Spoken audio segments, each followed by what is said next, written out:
That phrase, appearing to be too stupid, is used deliberately, Mr. Bush, because there are only three possibilities here. One, sir, is that you are far more stupid than the worst of your critics has suggested, that you could not follow the construction of a simple sentence, that you could not recognize your own life story when it was deftly summarized, that you could not perceive it was the sad ledger of your presidency that was being recounted. This, of course, compliments you, Mr. Bush, because even those who do not make the most of it, who do not study hard, who do not do their homework, and who do not make an effort to be smart, might still just be stupid but honest. No, the first option, sir, is at best improbable. You are not honest. The second option is that you and those who work for you deliberately twisted what Senator Kerry said to fit your political template, that you decided to take advantage of it to once again pretend that the attacks solely about your own incompetence were in fact attacks on the troops or even on the nation itself. The third possibility is obviously the nightmare scenario, that the first two options are in some way conflated, that it is both politically convenient for you and personally satisfying to you to confuse yourself with the country for which, sir, you work. A brief reminder, Mr. Bush, you are not the United States of America. You are merely a politician whose entire legacy will have been a willingness to make anything political, to have, in this case, refused to acknowledge that the insult was not about the troops, and that the insult was not even truly about you either, that the insult, in fact, is you. So now John Kerry has apologized to the troops, apologized for the Republicans' deliberate distortion.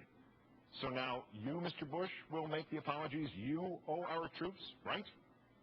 This president must apologize to the troops for having suggested 6 weeks ago that the chaos in Iraq, the death and the carnage, the slaughtered Iraqi civilians and the dead American service personnel will to history, quote, look like just a comma.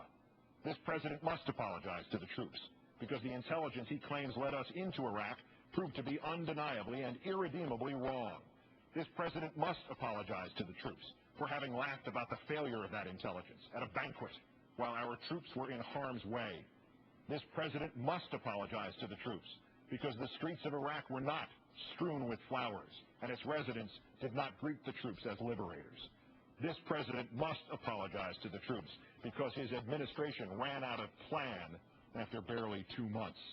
This president must apologize to the troops for getting 2,815 of them killed.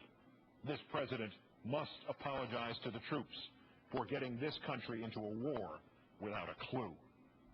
And Mr. Bush owes us an apology for this destructive and omnivorous presidency. We will not receive them, of course.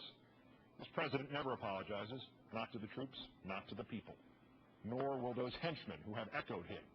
In calling him a stuffed suit, Senator Kerry was wrong about the press secretary. Mr. Snow's words and conducts, falsely earnest and earnestly false, suggest he is not stuffed, he is inflated. And in leaving him out of the equation, Senator Kerry gave an unwarranted pass to his old friend Senator McCain, who should be ashamed of himself tonight. He rolled over and pretended Kerry had said what he obviously had not. Only the symbolic stick he broke over Kerry's head came in a context even more disturbing still. Mr. McCain demanded the apology while electioneering for a Republican congressional candidate in Illinois. He was speaking of how often he had been to Walter Reed Hospital to see the wounded Iraq veterans, of how, quote, many of them have lost limbs. He said all this while demanding that the voters of Illinois reject a candidate who is not only a wounded Iraq veteran, but who lost 2 limbs there, Tammy Duckworth. Support some of the wounded veterans, but badmouth the Democratic one, and exploit all the veterans and all the still serving personnel in a cheap and tawdry political trick to try to bury the truth that John Kerry said the president had been stupid, and to continue this slander as late as this morning as biased or gullible or lazy newscasters nodded in sleepwalking assent. Senator McCain became a front man in a collective lie to break sticks over the heads of Democrats, one of them his friend, another his fellow veteran, legless, for whom he should weep and applaud, or at minimum about whom he should stay quiet. That was beneath the senator from Arizona. And it was all because of an imaginary insult to the troops that his party cynically manufactured out of a desperation and a futility as deep as that of Congressman Brooks when he went hunting for Senator Sumner. This is our beloved country now, as you have redefined it, Mr. Bush. Get a tortured Vietnam veteran to attack a decorated Vietnam veteran in defense of military personnel whom that decorated veteran did not insult.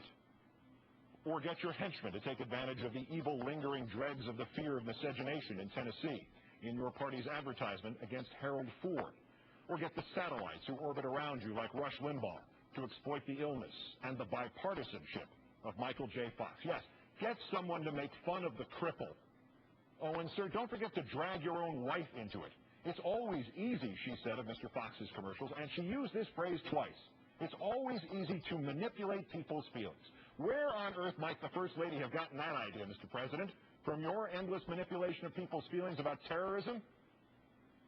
However they put it, you said Monday of the Democrats on the subject of Iraq, their approach comes down to this: the terrorists win and America loses. No manipulation of feelings there. No manipulation of the charlatans of your administration into the only truth-tellers. No shocked outrage at the Kerry insult that wasn't. No subtle smile as the First Lady silently sticks the knife in Michael J. Fox's back. No attempt on the campaign trail to bury the reality that you have already assured that the terrorists are winning. Winning in Iraq, sir. Winning in America, sir. There we have chaos. Joint U.S.-Iraqi checkpoints at Sadr City, the base of the radical Shiite militias, and the Americans have been ordered out of by the Prime Minister of Iraq, and our Secretary of Defense doesn't even know about it.